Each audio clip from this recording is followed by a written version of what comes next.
Rev up your engines! Aldrich 2 says, Scotty, my town car was hit by a tornado. My car was in flood water. It started out once, but not again. Flood water destroys cars. Everything's electronic these days. You find a car was in flood water, don't do what you just did. Do not try to start it. Open the hood, take out the air filter. If the air filter's wet, there's water in the engine, don't start it. You want to drain everything out before you attempt to start it. Once you try to start it, you energize the computer, you crank the engine. Water got into the intake, the air filter's wet. That water gets sucked inside the engine. The pistons move up to compress the air-fuel mixture and then ignite. If there's a bunch of water inside that piston, when it goes up, water does not compress much, a tiny bit, but not much. The piston won't be able to go up any further, then it will have to bend the piston rod in order to get up high enough, which destroys the engine. If you are in flood water, you got a car in flood water, and you've come and see it's all flooded out, don't try to start it. It's probably going to be totaled by an insurance company anyways. But if you don't have full coverage, check it for water damage. If it does, tow it to a mechanic or tow it to your house, drain all the fluids, take the spark plugs out, then you crank it over. And if there's water in the engine, it'll just throw it out of the holes where the spark plugs were and won't do any damage. Charlie74, hey Scotty, when it comes to premium oil filters, which one do you recommend? Most of the premium ones are pretty much the same.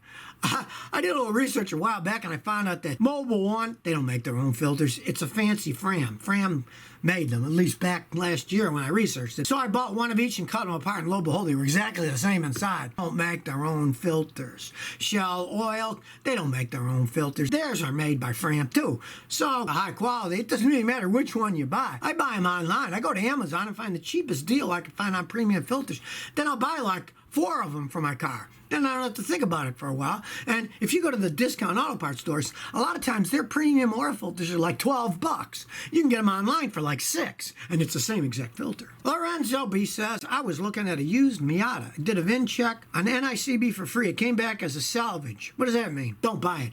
It means the vehicle was wrecked, totaled by an insurance company. Then it was given a salvage title saying that, hey, this car's been wrecked. Be warned, if you're buying it, that it was wrecked previously.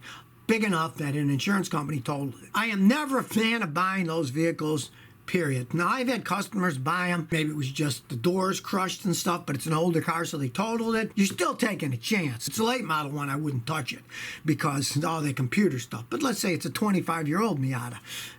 If it still runs good, standard transmission, you get it cheap enough, it could be okay. But any modern computerized car, stay away from salvage titles. Take that in mind that you looked it up. Anytime you're looking at a used car, demand see the title before money changes hands. They say, oh, we don't have the title, don't even think about buying it. Because you flip it, it says salvage, reconditioned title, same thing.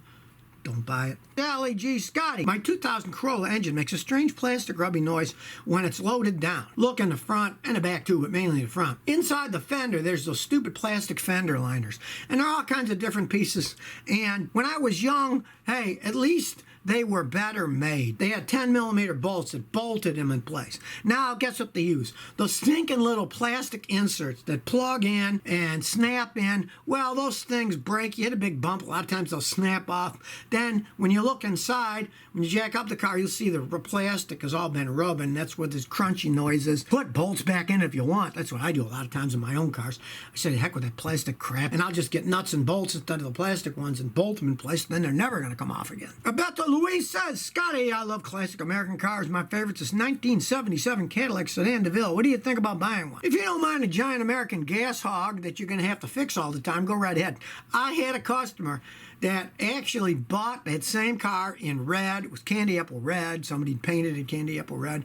Didn't originally come in candy apple red, but somebody painted it candy apple red. And it was a convertible. He loved the car, but had spent most of his life in his garage. And finally his wife said, get rid of that thing. It's taking up all the garage, and you never drive it around anyway. Generally are endless money pits.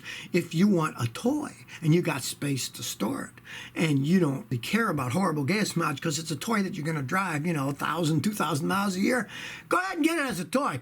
But do not think it's going to be a dependable transportation car, because it will not be. Really do some research when you do, because if it's a convertible, it's worth a serious amount of money if it's all original, but you got to make sure all the VIN numbers match, because if they don't, then it's worth nothing.